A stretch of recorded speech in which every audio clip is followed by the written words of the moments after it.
Assalamualaikum warahmatullahi wabarakatuh. Selamat datang kembali di Du IT Channel. Terima kasih kepada viewer-viewer menyempatkan diri untuk melihat video-video di channel kami ini. Langsung aja ya guys, kita bahas ke materinya. Masih di tema Cisco. Kali ini kita akan membahas tentang aplikasi yang kita gunakan untuk melakukan konsol.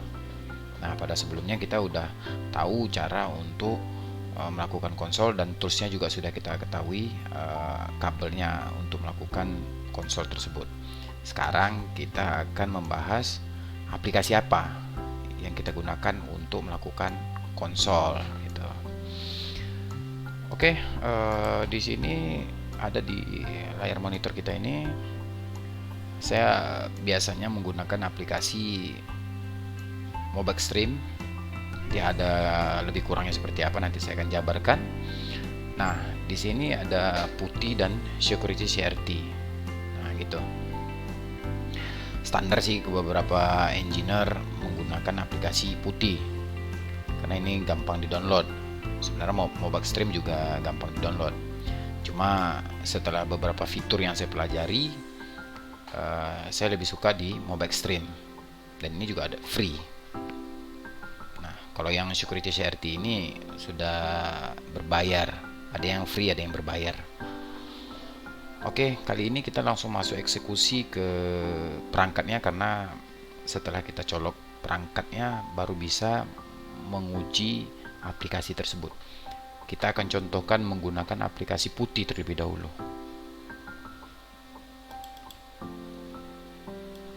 Nah, ketika aplikasi putih itu dijalankan, akan keluar tampilan seperti ini. Nah, ini mungkin kalau bagi yang kita masih awam atau apa, pasti masih bingung, wah ini apaan nih, aplikasi apa nih. Kita juga bingung, ada session, ada logging, wah ini apaan, nah sebanyak ini. Nah, jadi gini, jadi ini aplikasi putih merupakan aplikasi untuk melakukan konsol ke perangkat. Jadi nanti di sini ada, biasanya yang kita gunakan cuma telnet, SSH, dan serial. Telnet berarti kita melakukan konsol nanti tanpa menggunakan kabel rollover tadi langsung ke perangkatnya, tapi justru kita melalui koneksi jaringan, artinya melalui remote telnet. Begitu juga SSH, ini merupakan untuk melakukan konsol tanpa colok fisik langsung menggunakan kabel rollover tadi. Jadi kita melalui jaringan, baik itu telnet maupun SSH. Nah, kita bahas dulu mengenai kita menggunakan kabel serial, atau berarti kita melakukan kabel konsol langsung. Nah, kita ambil serial. Nah, ini kebetulan saya ada kabel rollover tadi. Kita hidupkan dulu switch saya. Ini kebetulan saya hidupkan dulu switchnya. Saat ini switch sudah saya hidupkan. Jadi di sini kan ketika kita tekan serial, di sini ada COM 1. Sementara kita COM berapa? Nah, untuk melihat di COM berapanya, yaitu di komputer atau di My Computer, kita klik kanan di bagian Manage, atau nantinya kalau ini kebetulan saya menggunakan Windows 7, jadi klik kanan Manage di bagian Device Manager. Mungkin kalau di Windows 8 ke atas mungkin di disk komputer rasanya. Jadi tetap di Manage atau cari aja yang di Device Manager. Nah, untuk mengetahui di port berapa kabel rollover tadi atau bafo tadi tercolok, kita akan lihat di bagian port. Nah, ini. Nah, nama bafo atau kabel rollover tadi ketika kita install akan menjadi namanya Aten USB. Nah ini dia di COM 4. Bukti bahwa ini memang saya colok. Ketika saya cabut, USB-nya akan hilang. Oke, ini saat ini tercolok, ini akan saya cabut. Nah, hilang kan? Jadi di sini ada COM 1, COM 2 dan COM 3. Nah, COM 4 tadi hilang. Nah, ini saya akan colok.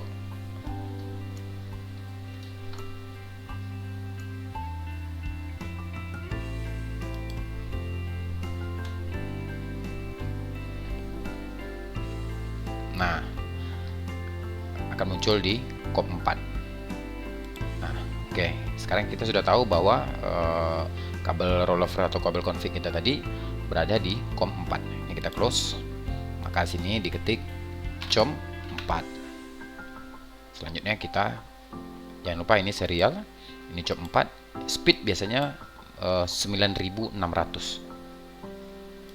Open. Sebentar. Nah, tadi kebetulan tanda seru. Seharusnya driver sudah menunjukkan. Oke, sebentar saya ulang.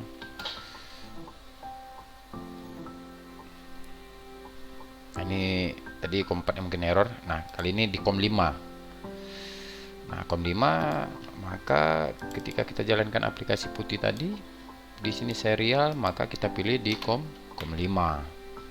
Open. Ini saya besarkan. Switch masih melakukan proses startup karena memang butuh waktu dari proses hidupnya perangkat.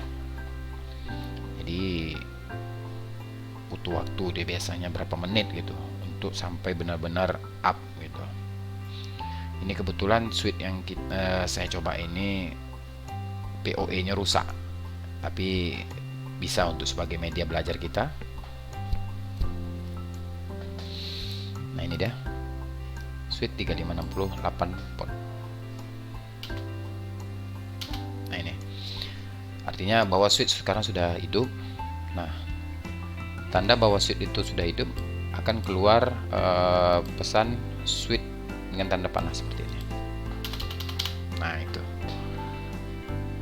Oke.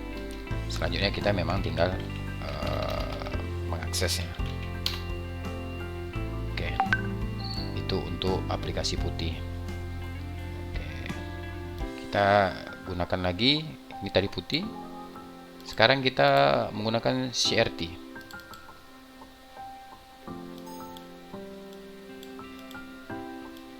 Nah, ini CRT aplikasinya seperti ini. Kita akan ambil quick. Di sini kita ambil serial. Di sini tadi kita pakai COM 5. Nah, ini tadi 9600. Habis itu connect. Ini kita besarkan. Nah, ini sama. Aplikasinya seperti ini. Jadi kalau nanti kita masuk ke configure terminal, ya begini. Tampilan seperti ini. Itu aplikasinya menggunakan security serial. Dan terakhir, saya biasa menggunakan memang Mobile Stream karena beberapa fitur di sini juga lebih lengkap gitu, lebih lengkap dan tampilan juga lebih asik. Ini juga filenya juga bisa kita simpan, historinya bisa di sini nih munculkan. Beberapa juga kita munculkan lagi nantinya juga bisa gitu. Jadi setiap file-file yang kita mau COM 1, COM 2, COM 3 atau telnet atau SSH juga bisa kita masukkan di history di sini. Jadi kita gampang besok tinggal mengklik history ini aja langsung terbuka tampilan login dari perangkat tersebut gitu. Oke, langsung kita ambil ini di session. Nah, ini kebetulan memang di serial. Nah, ini otomatis dia terbaca di COM 5 Aten USB. Speednya tadi jangan lupa standarnya adalah 9600. Oke. Nah, ini kita exit dulu. Kelebihannya di sini menggunakan Mobile Stream, pertama kita bisa menyimpan history dari baik itu telnet, SSH ataupun serial. Yang kedua juga nanti kalau ketika kita file yang kita ketik ini nantinya atau kita config tadi, kita bisa menyimpannya lebih cepat dengan cara mengklik kanan nanti save terminal. Jadi file yang kita ketik-ketik tadi itu bisa kita simpan. Nah, kita simpan langsung, dimana akan kita simpan file itu tinggal mengarahkan, bisa kita menyimpan di data. Ya udah, nanti kalau kita mau nyimpan di dokumen, kita ketik aja sini apa nama filenya. Nah, itu. Tapi kalau untuk aplikasi yang lain, aplikasi putih sama ini dia akan menyimpan setelah kita mengaturnya terlebih dahulu. Butuh ini. Nah, di sini kita menyimpan di logging. Jadi awalnya ini kita ambil login, all session. Nah, kita save, kita buat dulu nama baru kita save. Sementara kalau mau bug stream tadi, setelah kita ketik baru kita save, maka yang kita save dari atas tadi tersave langsung.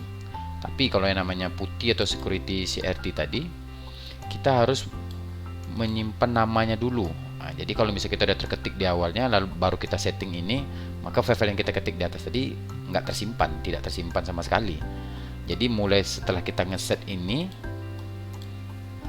baru file itu tersimpan. Jadi kalau misalnya seandainya kita udah terketik panjang di atas, sementara ini belum kita atur, maka belum tersimpan gitu. Itulah aplikasi putih dan security. Tapi kalau mobile extreme tadi kita setelah kita ketik panjang-panjang baru kita simpan, maka yang di atas tadi tersave, bisa kita simpan. Yang kedua juga mobile extreme ini ada tampilan warnanya, artinya misalnya show interface status nanti, maka IP, kalau yang namanya IP nanti berwarna merah gitu. Kalau misalnya connect dia nanti warna hijau, kalau tak connect warna putih gitu. Jadi dia berwarna, jadi kita lebih nampak, bisa lebih gak jenuh lah kalau nengok tampilannya gitu. Dan dari segi historinya juga kita gampang untuk menyimpan filenya. Oke, mungkin itu dulu pengantar dari materi kita yang kali ini, yaitu materi tentang pengenalan cara aplikasi apa untuk melakukan konsol Cisco tersebut. Nah, untuk melakukan konsol ini tidak tertutup kemungkinan bukan hanya switch, tapi juga bisa untuk router, VG, access point yang namanya perangkat-perangkat Cisco lah gitu. Oke, mungkin untuk kedepannya bagi teman-teman yang mau bertanya atau mau membagikan ilmunya, juga kita terima di Do IT channel kita ini, bisa melalui WA atau email yang tertera di layar monitor Anda. Nah, juga bagi teman-teman yang ingin menyawer atau yang berbagi rezekinya, kita persilakan dengan cara men-scan QR code yang ada di layar monitor ini. Nanti QR code itu akan direct ke profil Adewa, yaitu profil Do IT channel kita juga. Semoga ke depan hasil video sharing kita ini bermanfaat buat kita semua, khususnya kepada peminat yang ingin belajar tentang IT. Dan jangan lupa subscribe ya guys. Sekali lagi Do IT channel ucapkan terima kasih kepada semua pengunjung yang menyempatkan diri untuk melihat video kami ini. Terima kasih atas perhatiannya. Salam Do IT channel, dan saya tutup. Assalamualaikum warahmatullahi wabarakatuh.